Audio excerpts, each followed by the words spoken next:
பேசணும், பேசி முடிச்சிடும் சொன்னா கேட்க மாட்டேட்டான். உடனே நாங்க இப்ப மறியல் பண்ணுவோம் சொல்லி அந்த வண்டி எல்லாம் போக விடாம அந்த முன்னுக்கு அந்த ஆலைக்கு முன்னாடி போராட்டம் பண்ற வட இந்தியர். உடனே தமிழ்நாடு கவனத்துல போகுது, தம்பி போறவா நின்று போராட்டம் பண்ணுங்க சொல்லும் போது அதெல்லாம் முடியாது, உங்களுக்கு உடனே இன்சூரன்ஸ் பணத்தை வைக்கணும்னு சொல்லி போலீஸ் அதிகாரிகளை ஓட வரட்டுங்க. புரிஞ்சுக்கணும், நாம் யார்? தமிழர்கள். ஒரு இனத்துக்கு அடையாளம் என்பது தேவை. நாம் ஒரு தேசிய இனம், தமிழ் தேசிய இனத்தை சேர்ந்த தமிழர்கள். அந்த தேசிய இனத்துக்கு முதல்ல அடையாளம் தேவை. நீ அடையாளத்தை தெரிஞ்சாதான் நீ உரிமைக்கே போராட முடியும். அதை போய் தெரிஞ்சுக்கணும். நீங்கள் சாதியாகவும் மதமாகவும் பிரிந்து கிடைக்கின்ற காரணத்தால் தான் உங்களுடைய இன அடையாளம் இன்றி மறைக்கப்பட்டு இருக்கிறது. அது திராவிட அடையாளமாகும், இந்திய அடையாளமாகும் நம் மூளையில் புகுத்தப்பட்டு அந்த அடையாளத்தை இன்றைக்கு நம்ம மேல செலுத்திட்டு இருக்காங்க. அப்ப நாம் தமிழர்கள் என்ற அடையாளம் இந்திய அரசியலமைப்பில் கர்நாடகத்தில் ஒவ்வொரு சட்டமும் அமல்படுத்தப்படுது. ஒரு 10 வருஷத்துக்கு முன்னாடி ஒரு ஆணையத்தை போடுறான், சரோஜினி மகேஷினி ஆணையம்னு போடுறான். அந்த ஆணையத்துல என்ன அவங்க எதுக்காக போட்டான்னா, கர்நாடகத்தில் கன்னட மக்களுக்கே வேலை வாய்ப்பை வழங்கணும் அப்படின்னு சொல்லி ஒரு ஆணையத்தை போறான். அந்த ஆணையம் தெளிவா சிபாரிசு பண்றான், வேளாண்மை பதவிகளுக்கு 50 விழுக்காடு கன்னடர்களுக்கு தான் கொடுக்கணும், கீழ்நிலை பதவிகளுக்கு 75 விழுக்காடு கன்னடர்களுக்கு கொடுக்கணும் அப்படி சொல்லி அந்த ஆணையத்தை பரிந்துரை அந்த பரிந்துரையை கர்நாடக அரசு ஏற்றுக்கொண்டு சித்தராமைய ஆட்சி காலத்துல அமுல்படுத்தும் சொல்லி அமுல்படுத்திட்டான். இன்னைக்கு கர்நாடகத்துல சட்ட அமுல் இன்னைக்கு பல்வேறு தமிழ்நாட்டை சுத்தி பாத்தீங்கன்னா மார்வாடி செட்டிகள் பொருளாதாரியா இருக்கா. இன்னொரு குறிப்பு யாருன்னா, நாங்கெல்லாம் பஞ்சபராரிகள், எங்களுக்கு பீகார்ல வேலை இல்ல, பெங்கால்ல வேலை இல்ல, அதனால நாங்க இங்க வாரன்னு சொல்லிட்டு எல்லாம் உள்ள வாரான். அவன் வர ஒட்டிய வயிறோடும் தலைப்படையோட வரல, அவன் ஒரு சிந்தனையோட வாரான். இந்தியா எங்க நாடுங்கிற தலைக்கணத்தோட வாரான். தமிழர்கள் இந்தியாவுக்கு அடிமைகள், இந்தியர்களுக்கு அடிமைகள். நீங்களே இன்னும் ஹிந்தி கத்துக்கவில்லை, நம்மளை பார்த்து கேட்கிறான். நீங்க தொடர் வண்டியில போய் பாருங்க, வட இந்திய நீங்க தமிழ்ல பேசி பாருங்க, வட இந்தியர் பேச மாட்டான். நீ தமிழ்நாட்டுல இருந்துட்டு எப்படா ஹிந்தி கத்துக்காம இருக்க, நம்மளை பார்த்து கேட்கிறான். உலகெங்கும் வாழும் உறவுகளுக்கு வணக்கம். தமிழ்நாட்டு வேலை தமிழர்களுக்கு இன்று சட்டமன்றத்தில் தீர்மானம் நிறைவேற்ற கோரி எழுச்சிமிகு இந்த கோரிக்கை முழக்க ஆர்ப்பாட்டத்திற்கு தலைமை வைக்கக்கூடிய தாய் தமிழர் கட்சியுடைய தலைவர் பீமா பாண்டியன் அவர்களே, இங்கே கூடியுள்ள அனைத்து தோழர்களே, நான் சார்ந்த தமிழ் தேசிய பேரியக்கத்தின் சார்பாக முதற்கண் வணக்கத்தை தெரிவித்துக் கொள்கிறேன். இந்த கோரிக்கை என்பது ஏதோ புதிதாக விஜய் முதலமைச்சர் ஆன பிறகு நடத்துகிறோம் என்று யாரும் எண்ணிவிட வேண்டாம். எங்களை போன்ற அமைப்புகள், தாய் தமிழர் கட்சி ஆகட்டும், தமிழர் முன்னணி ஆகட்டும், தமிழ் தேசிய பேரியக்கம் ஆகட்டும், எல்லா இயக்கங்களும் தமிழ் தேசியம் சார்ந்த இயக்கக்கூடிய அமைப்புகள். இன்றைக்கு தமிழ்நாட்டுடைய வேலை வாய்ப்பு என்பது வெளி மாநிலத்தவரால் வட இந்தியர்களால் ஆக்கிரமிப்புக்குள்ளாகி தமிழர்கள் வேலை இழக்கும் சூழலை இன்றைக்கு ஏற்பட்டிருக்கு தமிழ்நாட்டுல. இதை நாம் நீண்ட காலமாக எங்களை சோழ இயக்கங்கள் தொடர்ந்து சொல்லிக்கிட்டு வருகிறோம். ஆனால் இதை காது கொடுத்து கேட்பதற்கு கடந்த கால ஆட்சியும் சரி, தற்போது ஆட்சிக்கு வந்துள்ள விஜய் கட்சியும் சரி இந்த செவி மடுப்பதாக தெரியவில்லை. நாம் முதல் அடிப்படையாக புரிஞ்சுக்கணும், நாம் யார்? தமிழர்கள். ஒரு இனத்துக்கு அடையாளம் என்பது தேவை. நாம் ஒரு தேசிய இனம், தமிழ் தேசிய இனத்தை சேர்ந்த தமிழர்கள். அந்த தேசிய இனத்துக்கு முதல்ல அடையாளம் தேவை. நீ அடையாளத்தை தெரிஞ்சாதான் நீ உரிமைக்கே போராட முடியும். அதை போய் தெரிஞ்சுக்கணும். நீங்கள் சாதியாகவும் மதமாகவும் பிரிந்து கிடைக்கின்ற காரணத்தால் தான் உங்களுடைய இன அடையாளம் இன்றி மறைக்கப்பட்டு இருக்கிறது. அது திராவிட அடையாளமாகும், இந்திய அடையாளமாகும் நம் மூளையில் புகுத்தப்பட்டு அந்த அடையாளத்தை இன்றைக்கு நம்ம மேல செலுத்திட்டு இருக்காங்க. அப்ப நாம் தமிழர்கள் என்ற அடையாளம் இந்திய அரசியலமைப்பில் தான் கொடுத்திருக்கு. மொழி வழி மாநிலம் 1956ஆம் ஆண்டு கொடுக்கப்பட்ட போது நமக்கு ஒரு பாதுகாப்பு கொடுத்திருக்கு. என்ன பாதுகாப்பு? தமிழ் மொழி, தமிழுடைய பண்பாடு, தமிழுடைய கலாச்சாரம், தமிழுடைய பொருளாதாரம் ஆகியவற்றை பாதுகாப்பதற்காகத்தான் இந்த மொழி வழி மாநிலம் என்பதே உருவாக்கப்பட்டது. ஆந்திரா அதே போலதான் பொட்டி ஸ்ரீராமுலு என்பவர் உண்ணாவிலிருந்து தனி ஆந்திராவை உருவாக்கினார். அதே போல தமிழ்நாட்டிலே தமிழ்நாடு என்று பெயர் சுட்ட கோரி சங்கரங்கினார் அவர்கள் 76 நாட்கள் உண்ணா நோன்பிருந்து உயிர் நீத்த பிறகுதான் இந்த தமிழ்நாடே நமக்கு கிடைச்சது. அப்ப இந்த தமிழ்நாட்டை பாதுகாத்து தர வேண்டிய பொறுப்பு இப்போதுள்ள ஆட்சியாளர்களுக்கு இருக்கா இல்லையா என்பதை நீ சிந்தித்து பார்க்கணும். எனக்கு முன்னாடி பேசிய தோழர்கள் தெளிவாக சொன்னார்கள். தமிழ்நாட்டுல இன்னைக்கு 1 கோடி வட இந்தியர்கள் வந்திருக்கான். சிந்திச்சு பார்க்கணும். ஏற்கனவே பாரதிய ஜனதாவோட திட்டம் என்னன்னா, இந்தியா மாநிலமா இருக்கக்கூடாது, மொழிவழி மாநிலமா இருக்கக்கூடாது, மொழிவழி பண்பாட்டை அழிக்க வேண்டும், மொழி அந்தந்த தாய்மொழியை அழிக்க வேண்டும். அதான் அவங்க வேலை திட்டம். 200 ஜன்பத் மாநிலங்களாக மாற்றணும். நிர்வாக வசதியாக தான் நாங்க மாத்துவோம் அப்படி சொல்லி இன்னைக்கு பிஜேபி உட்கார்ந்துருக்கோம். ஏற்கனவே நேரு காலத்துல தமிழ்நாட்டுல இந்தி திணிக்கப்பட்டது. அதுக்கு எதிராக நாம் போராடணும், இன்னைக்கு போராடிக்கிட்டு இருக்கோம். ஆனா மோடி அரசு என்ன செய்யுது? நீ இந்திய எதுக்குறியா, நான் இந்திக்காரனே கொண்டு வரேன், தமிழ்நாடு முழுக்க நான் இந்திக்காரனை கொண்டு வருவேன் அப்படின்னு சொல்றான். அப்ப இந்திக்காரனை கொண்டு வருவதன் நோக்கம் என்னவென்று சொன்னால், இந்திக்காரனை கலப்பு மண்டலமாக உருவாக்கணும்.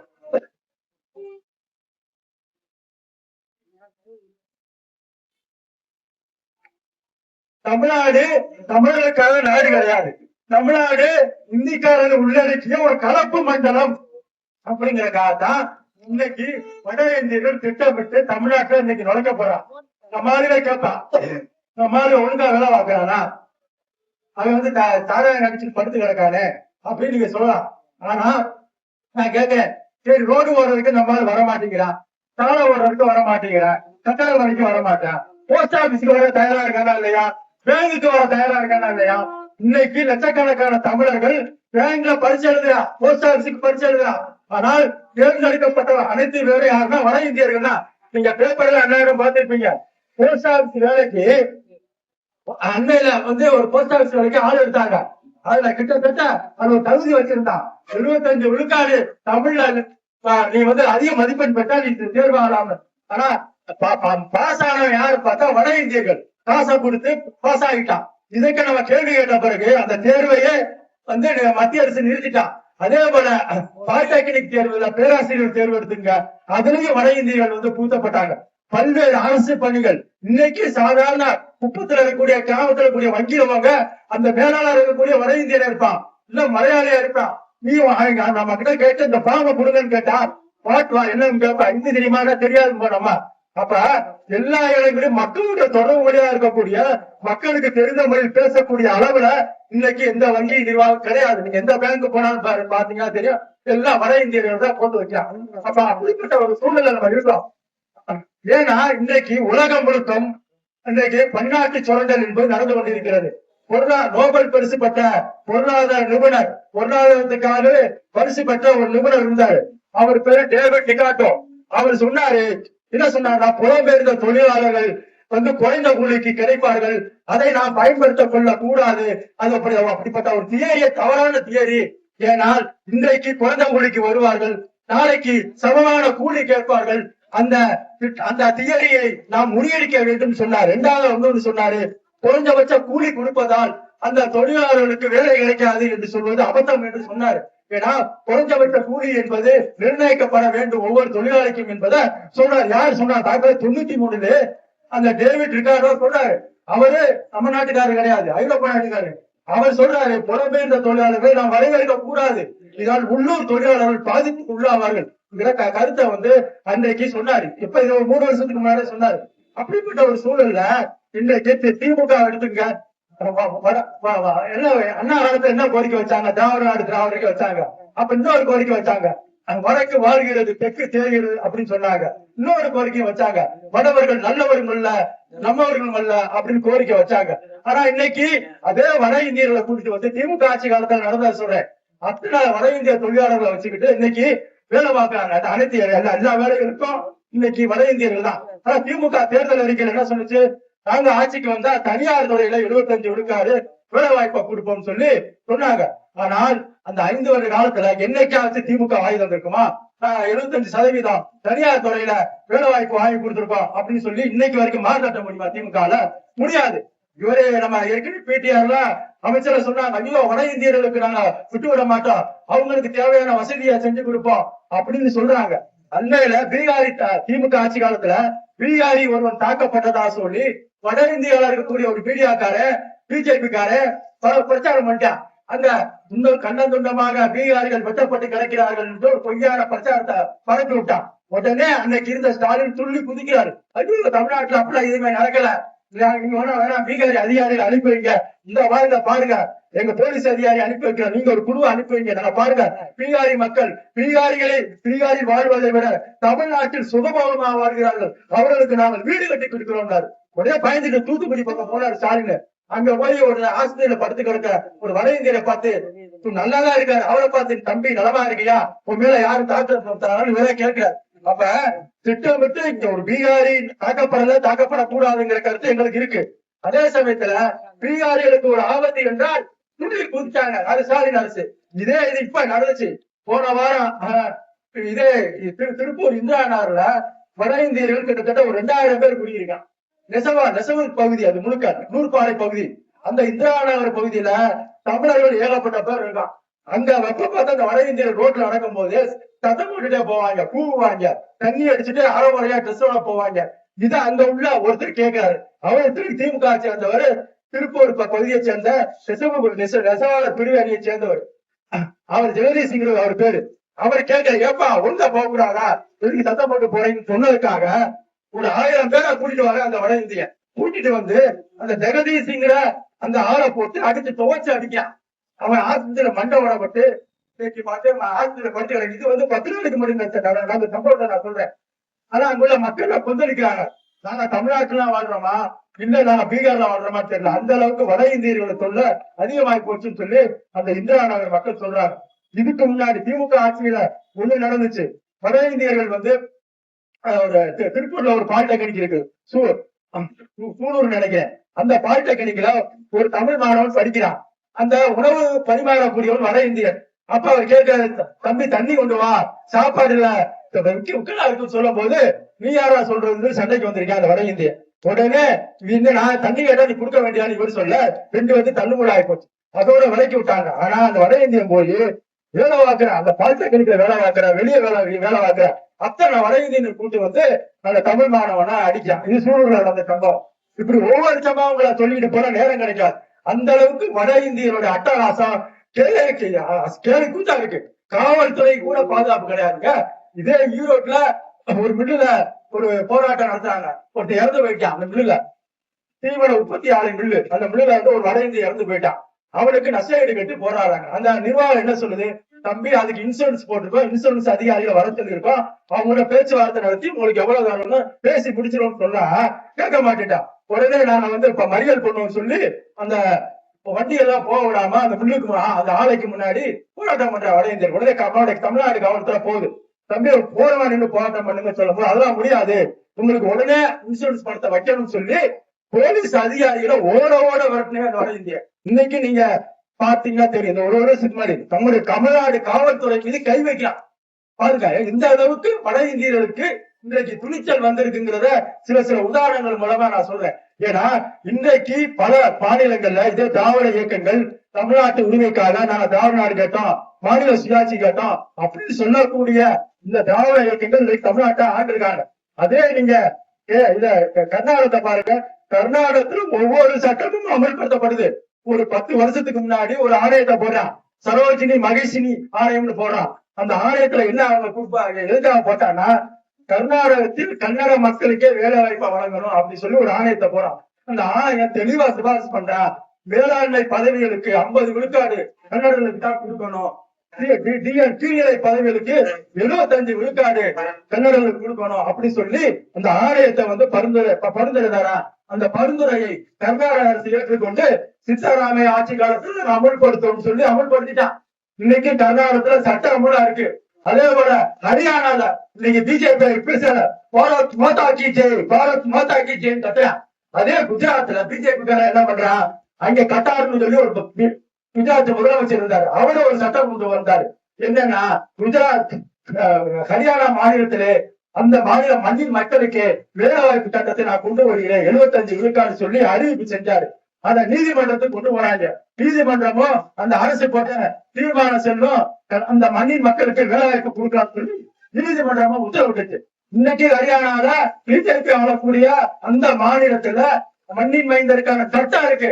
அதே போல ஆந்திரால இருக்கு, அதே போல மகாராஷ்டிரத்துல இருக்கு, அங்க சிவசேனா இருக்கா, மண்ணின் மைந்தர்களுக்கு வேலை கொடுக்கணும்னு சொல்லி அந்த காலத்துல பால் தாக்கரே போறான்னா இன்னைக்கு அவங்களோட பேர பிள்ளைங்க இருக்காங்க, எல்லாரும் சேர்ந்து மண்ணின் மக்களான மகாராஷ்டிரத்துக்கு வேலை வாய்ப்பு கொடுக்கணும்னு சொல்லி இன்னைக்கு போராடக்கூடிய ஒரு சூழல் நம்ம பார்க்கிறோம். அப்படிப்பட்ட ஒரு சூழல்ல தமிழ்நாடு அரசு என்ன செஞ்சிருக்கணும்? இந்த 5 ஆண்டு காலத்துல 75 விழுக்காடு நீ கொண்டு வந்திருக்கணுமா இல்லையா? இது வரைக்கும் நீ கொண்டு வரல. இப்ப ஆளக்கூடிய தாவேக அரசும் தேர்தல் அறிக்கையில கொடுத்திருக்கு. என்ன கொடுத்திருக்கு? தனியார் துறையில நாங்கள் ஆட்சிக்கு வந்தால் 75 விழுக்காடு வேலை வாய்ப்பு தமிழர்களுக்கு கொடுப்போம் சொல்லி போட்டுருக்காங்க. அதான் அண்ணன் எனக்கு சொன்னாங்க, முதல் சட்டமன்ற கூட்டத்தொடரிலே இந்த சட்டத்தை தீர்மானம் கொண்டு வரணும். தாவேக தன்னோட தேர்தல் அறிக்கையில 75 விழுக்காடு தமிழர்களுக்கு வேலை வாய்ப்பை கொண்டு வரணும்னு சொல்லியிருக்கல. வரக்கூடிய சட்டமன்ற கூட்டத்தொடர்ல உடனடியாக நீ நிறைவேற்றணும். உண்மையான இந்த அரசு தமிழர் மீது அக்கறை இருந்தால் அதை உடனடியாக கொண்டு வரும்.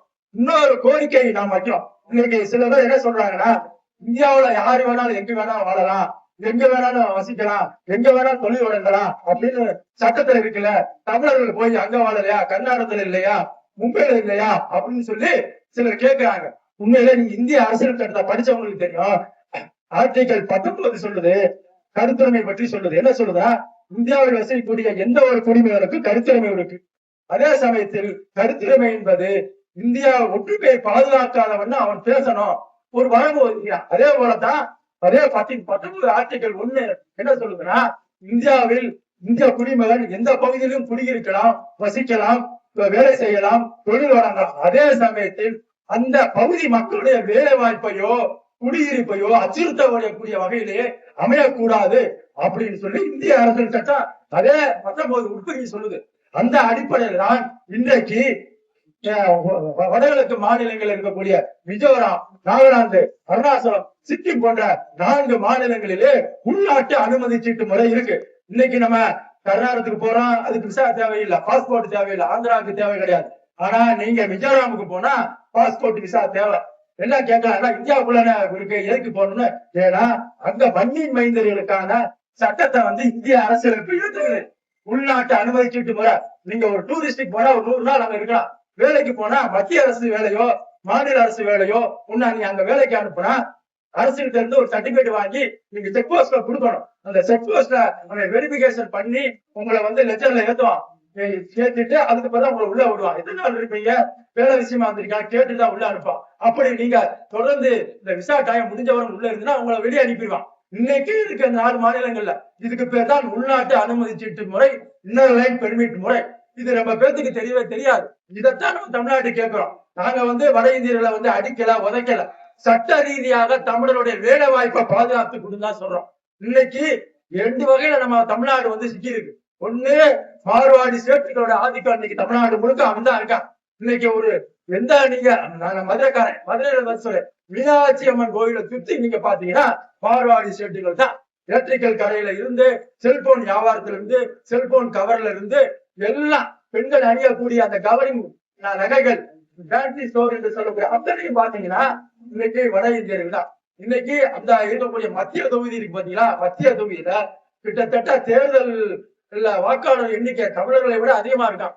இன்னைக்கு அவன் தான் ஓட்டு போட்டு யாரை தேர்ந்தெடுக்கிற நிலையில இன்னைக்கு மார்வாடி சேட்டுகள் இருக்கான். நான் சொல்ற உதாரணத்துக்கு இன்னைக்கு பல்வேறு தமிழ்நாட்டை சுத்தி பாத்தீங்கன்னா மார்வாடி சேட்டுகள் பொருளாதாரியா இருக்கான். இன்னொரு குறிப்பு யாருன்னா, நாங்கெல்லாம் பஞ்ச பராரிகள், எங்களுக்கு பீகார்ல வேலை இல்ல, பெங்கால்ல வேலை இல்ல, அதனால நாங்க இங்க வாரம்னு சொல்லிட்டு எல்லாம் உள்ள வாரான். அவன் வர ஒட்டிய வயிறோடும் தலைப்படையோட வரல, அவன் ஒரு சிந்தனையோட வாரான். இந்தியா எங்க நாடுங்கிற தலைக்கணத்தோட வாரான். தமிழர்கள் இந்தியாவுக்கு அடிமைகள், இந்தியர்களுக்கு அடிமைகள். நீங்களே இன்னும் ஹிந்தி கத்துக்கவில்லை, நம்மளை பார்த்து கேட்கிறான்.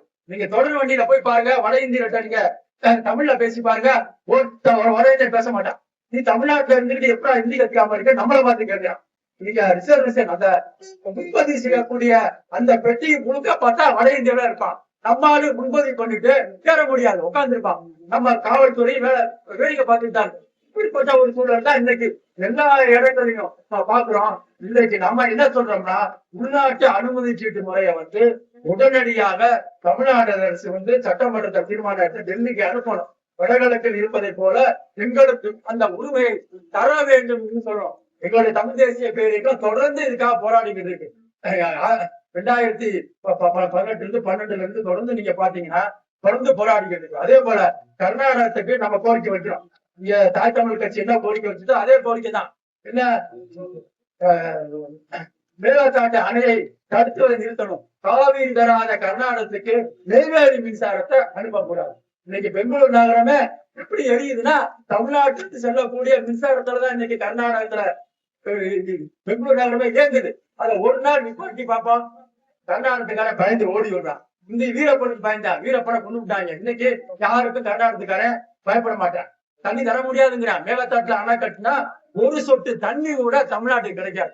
இந்த பக்கம் கேரளாவை எடுத்துக்கிட்டீங்கன்னா முல்லை பெரியாறு, அது அந்த அணையை நான் வந்து இடிக்க போறோம், அது பழமையான அணை, கீரை நிலையில இருக்கு, நாங்க புது அணை கட்டுவோம், உங்களுக்கு புது அணை கட்டிட்டு தண்ணி தரோங்க. யார் வீட்டு சொத்து அது? அது தேவிகுளம் பீர்மேடு என்பது முல்லை பெரியாறு இருக்கக்கூடிய பகுதி. அது தமிழ்நாட்டுல மொழிவாரி மாநிலம் பிரிக்கப்பட்ட போது கேரளாவோட எடுத்துட்டாங்க. அந்த காலத்துல எடுத்துட்டாங்க. நம்மளால கேட்காம விட்டுட்டாங்க. இன்னைக்கு தேவிகுளம் பீர்மேட்டு பகுதியில போனே தமிழர்கள் தான் இருக்காங்க. அது பக்கத்துல கண்ணகி கோயில் இருக்கு. இன்னைக்கு கண்ணகியில போய் நம்ம நிம்மதியா சாமி கும்பிட முடியுதா? கண்ணகி யாருக்கு தெய்வம்? கேரளாக்காரனுக்கு தெய்வமா, நமக்கு தெய்வமா? ஆனா அத்தனை கேரளாக்காரனும் அந்த கண்ணகியில சுத்தி உட்கார்ந்து இருக்கான். நமக்கு பாட விட மாட்டேங்கிறான். இன்னைக்கு வரைக்கும் தமிழ்நாடு அரசு வேடிக்கை பார்க்குது. ஏதோ ரெண்டு அரசுகளும் பேச்சுவார்த்தை பண்றாங்க கண்ணகி கோயிலுக்கு சாமி கும்பிடுறதுக்கு. இதோ பாகிஸ்தானும் இந்திய அரசு உட்காந்து பார்டர்ல உட்காந்து பேசுற மாதிரி அந்த கூலியில உட்காந்துக்கிட்டு ரெண்டு இடுக்கி கலெக்டரும் நம்ம தேனி மாவட்ட கலெக்டரும் உட்காந்து பேசுறாங்க. எதுக்கு? சாமி கும்பிடுறதுக்கு. கேட்டா அது எத்தனை நாள்? ஒரு வாரம் கும்பிட்டுக்கிட்டு இருந்த கண்ணகி கோயில் தெய்வ வழிபாடு தமிழர்கள் ஒரு வாரம் அந்த கம்பம் தேடி பகுதியில் இருக்கக்கூடிய மக்கள் அத்தனை பேர் கும்பிட்டுக்கிட்டு இருந்தாங்க. இன்னைக்கு என்ன பண்றான்? ஒரு நாள் இப்ப ஒரு நாளே அரை நாள் ஆகிட்டான். வாட்டர் பேக் கொண்டு போய் நமக்கு சாமி கும்பிட்டோம்னா சூடம் கொடுத்தோமா இல்லையா? அவங்க தீப்பெட்டியா கொண்டு போக கூடாங்க. ஒவ்வொரு வருஷம் சண்டை போடுறேன். நம்ம பொங்க வைக்கிறதுக்கு தீப்பெட்டி எடுத்தா உடனே லவக்குன்னு பாய்ந்து கேரளா போலீஸ் பிடிச்சிடறேன். வைக்காத தீப்பெட்டி, வைக்காத தீப்பெட்டி எரிஞ்சுன்னு சொல்லி புரியான பிரச்சாரம் பண்றேன். இப்படி கேவலமான அரசியல் கேரளா ரெண்டு இடத்துலயும் காங்கிரஸ் ஆளுது. அந்த காங்கிரஸுக்கு இன்னைக்கு தமிழ்நாட்டுல மாநிலங்களவை பதவி, உறுப்பினர் பதவி, மத்திய அமைச்சர் பதவி. இன்னைக்கு அமைச்சர் பதவி கொடுத்துருக்கானா இல்லையா? 67 அண்ணா காலத்தில் தோற்கடிக்கப்பட்ட ஓட விரட்டப்பட்ட காங்கிரஸ் கட்சிக்கு இன்னைக்கு தமிழ்நாட்டுல புத்துயிர்ப்பு கொடுக்குறான், வளர்க்கணும்னு விரும்புறாங்க இன்னைக்கு ஆட்சியாளர்கள். எனவே நம்மளை பொறுத்த வரைக்கும் அது பிஜேபியா இருக்கட்டும், காங்கிரஸ் கட்சியா இருக்கட்டும், அகில இந்திய கட்சிகள் எப்போதுமே தமிழகத்துக்கு பகை சக்தியில் தான். இந்த அகில இந்திய கட்சிகளால்தான் இன்னைக்கு தமிழ்நாட்டோட வேலை வாய்ப்பு பறிக்கப்படுது, தமிழ்நாட்டோட ஆற்று நீர் உரிமை பறிக்கப்படுது. இப்படி பல்வேறு சிக்கலுக்கு இன்றைக்கு உள்ளாகி இருக்கிறோம். தமிழ்நாடு அரசு உடனடியாக நாம் பேச கோரிக்கை நேரம் இல்லைங்கிற காரணத்தால் உடனடியாக தமிழ்நாட்டு வேலைகள் தமிழருக்கே என்ற சட்டத்தை கொண்டு வரணும், உள்நாட்டு அனுமதி சீட்டு முறையை கொண்டு வருவதற்கான ஏற்பாட்டை கொண்டு வர வேண்டும் என்று கூறிக்கொண்டு வாய்ப்பளித்த தோழர்களுக்கு நன்றி விடைபெறுகிறேன்.